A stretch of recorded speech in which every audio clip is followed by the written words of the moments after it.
Hi guys, it's Kelly here and I am back with another video. Today's video we are going to be using this big and bold Slimline macaroon set from the Colorado Craft Company. We're going to be making 3 different size cards. One is a Slimline, one is an A2, and one is a mini Slimline. I put the sizes right on there so you could pause it. I had some camera difficulties, so I've already stamped this down once. I have no idea what was going on. My camera wouldn't read my card for some reason, and I ended up having to reformat it and do all this whatever. So I've already stamped it once. Thankfully, I was using a MISTI, so I can just line it back up and then restamp it again.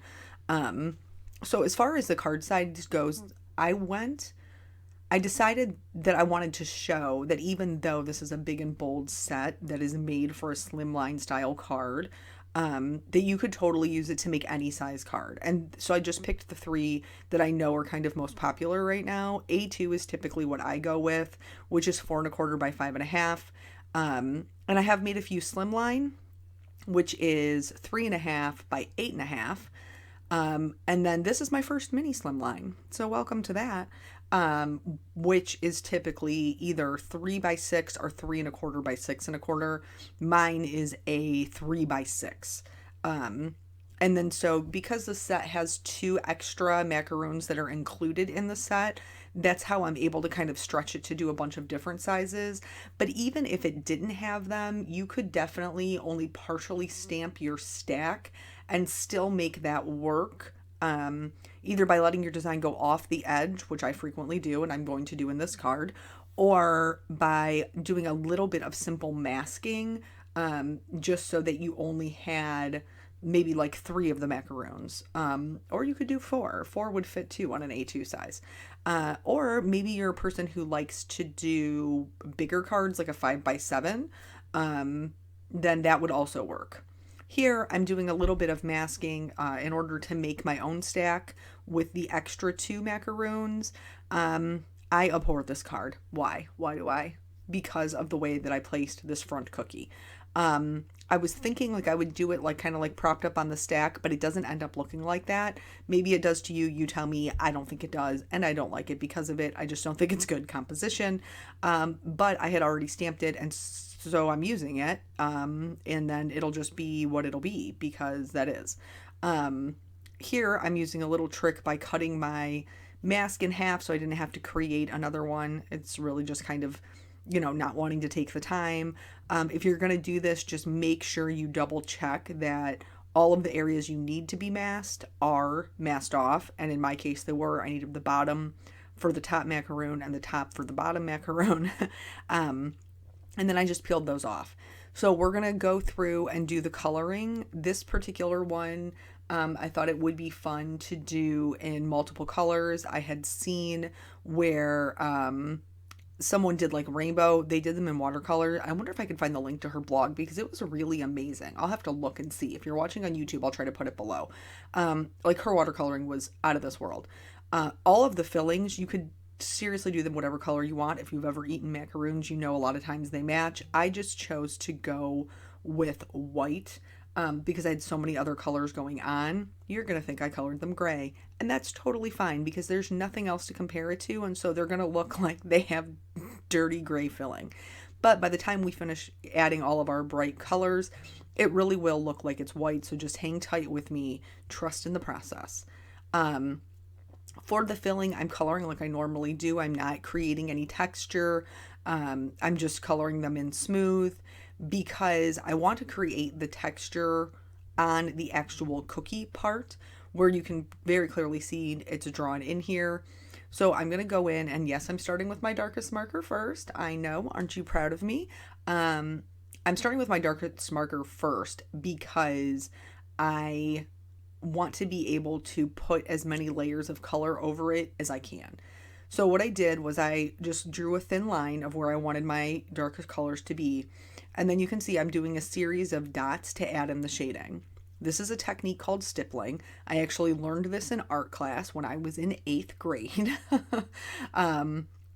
And basically the idea is that you add more dots for a darker area and less dots for a lighter area.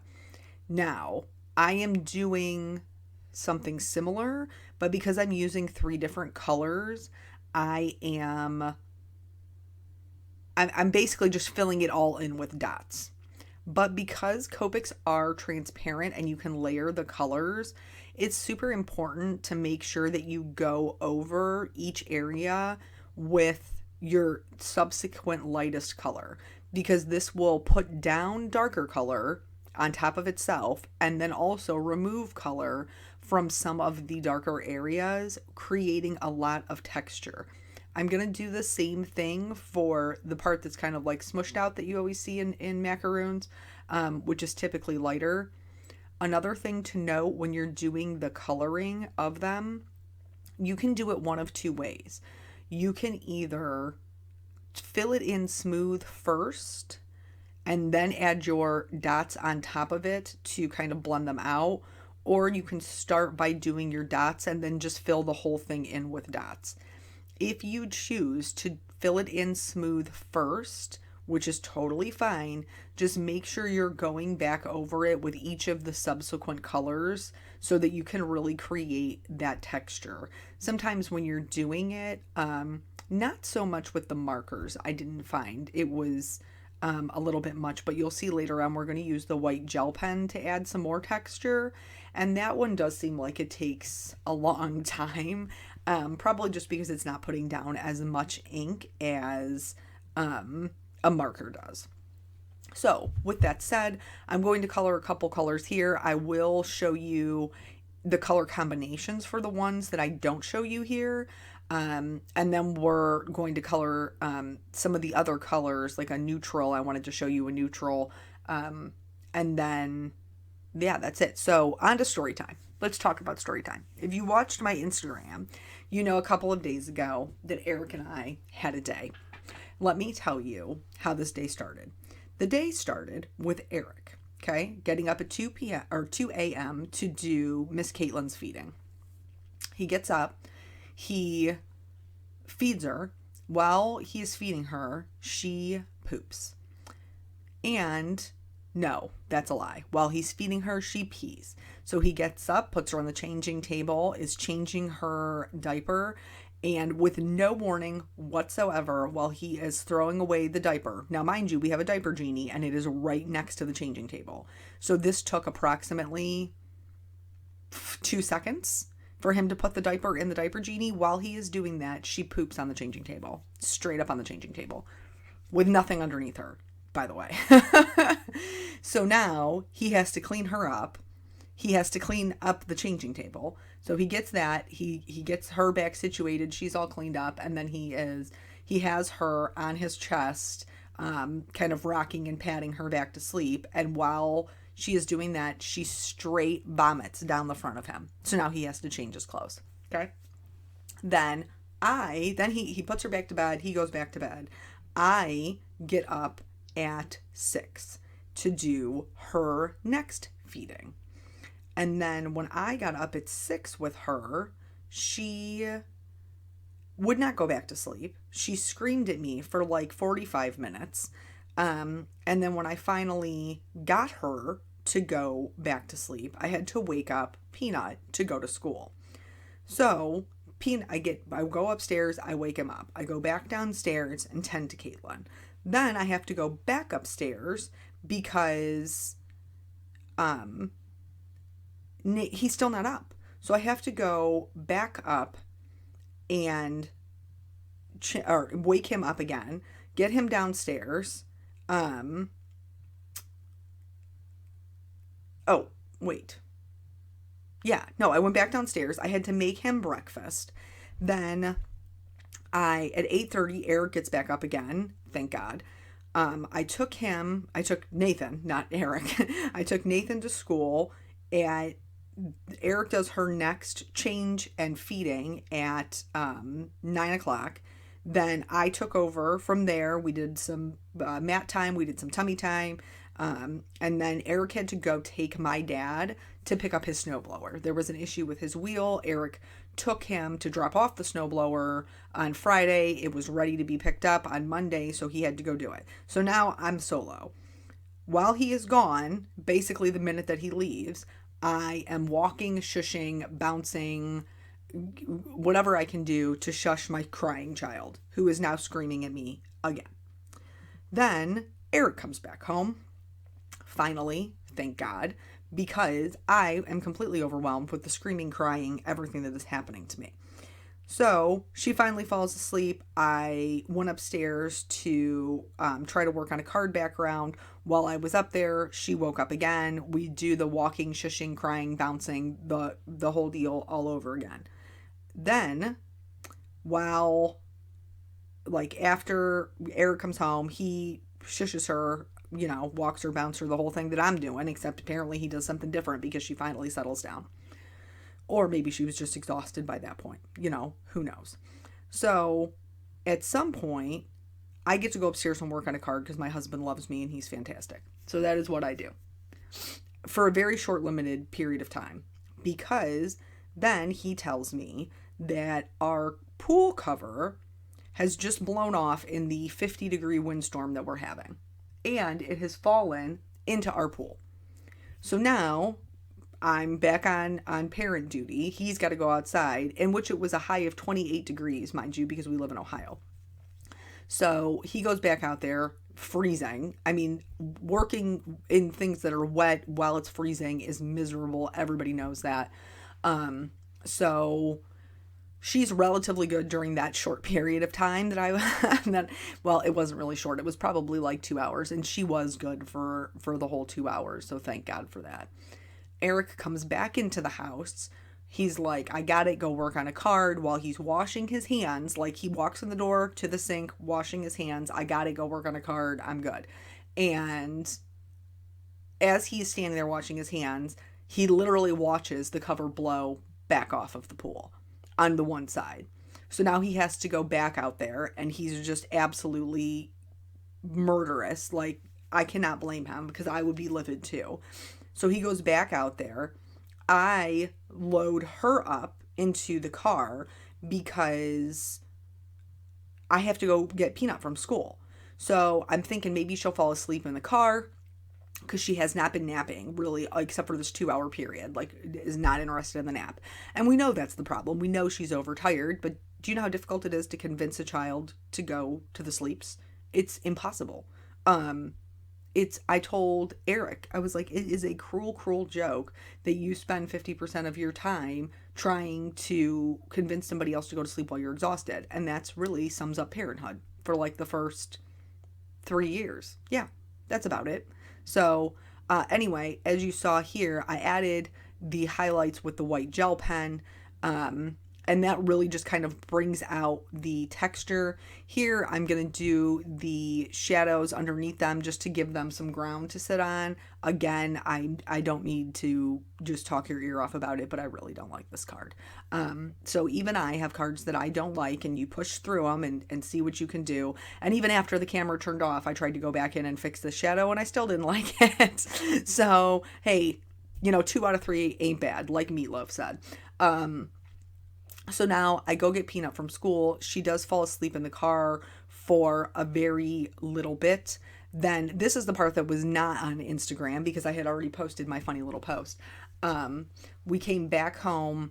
Eric is a rock star and managed to knock out Nathan's homework while I was upstairs. He took care of Caitlin and knocked out Nathan's homework at the same time because he had to go get his COVID booster. So he was trying to give me a break while he was home because he knew I was going to be by myself while he went to go do this. So he comes upstairs, it's 5:15, and he was like, she's out, I have to go, get my booster. Hopefully she'll give you a little bit to finish doing what you're doing. I am not even kidding you. He left at 5:15. At 5:20, this child started screaming at me again. So we walk, we bounce, we shush. She cries, I cry. I mean, it was just a mess. In the middle of it, Peanut's trying to be helpful. At one point, he walked into the room and he asked me something, and I'm crying, she's crying. And I was like, buddy, you just have to give mommy a minute. Mommy's just having a bad moment. Like, just give me a minute. And he's like, well, I don't actually need anything. And so I think he just came to bear witness to my poop show, honestly. I think that's what happened. So then, after an hour of her screaming at me, I finally get the brilliant idea to put her in the bathtub because that's what I always did with Peanut. He was a colicky baby, and she likes the tub. So I took her upstairs. I put her in the tub. Instantly, the crying stops. She's perfectly content sitting in her bathtub. I wash her up, that whole deal. And then we literally just stayed in the tub until Eric got home. Like, that's what we did until I had somebody who could help me not lose my mind. And then she pretty much fussed and screamed and cried the rest of the evening until finally passing out somewhere around, I think it was like 10:30. Now by that time I've been up since 6, he's been up since 8. So we're both exhausted. She goes to bed, we go to bed. Peanut's already in bed, because he's the only one who still can keep a schedule around here. Yeah, so good times. If that's not an ad for birth control, I don't know, or abstinence. I don't know what is. You're welcome for this PSA. Thank you for coming to my TED Talk. Anywho, so that little trick that you saw me do, you've probably seen me do before if you've been a frequent follower. I stamped my sentiment in black. It was totally illegible over the portion that was on the coloring, and so I just traced it with a white gel pen and then went back over it with a journaling pen to make it stand out. And then these other two, that happy birthday sentiment, by the way, is from a different Colorado Craft Company stamp, which I plan to use hopefully soon. I've had these since like the beginning of summer. I'm not even kidding you, but I hadn't had any time to use them. And then I have a newborn and I'm like, I have all the time to use them. That's a lie. I'm just trying to see if I can make a go with this. So once I get my sentiments stamped, I got out my Stardust stickles because Lord knows I'm not going to make a card without some shimmer on it.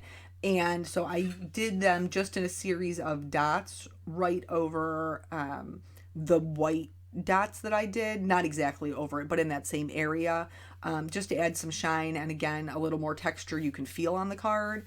And then I used my clear shimmer pen. I think I used the one from Nuvo, but it's the same thing as the Zig. I use them pretty much interchangeably. I have both. And I just put a coat of glitter on top of each macaroon because I feel like if I ate macaroons, I would want there to be edible glitter on them. Wouldn't you? Yes, you would. Of course you would. Otherwise, why are you here? We can't be friends if you don't love the shimmers. That's not true. I accept all people. So yeah, that's it. This is all 3 cards. Tell me which size is your favorite. I'd be very interested to know which size you find yourself making more often. So thank you guys so much for joining me. That's it, all 3 cards. And I will catch you on the next video. Bye.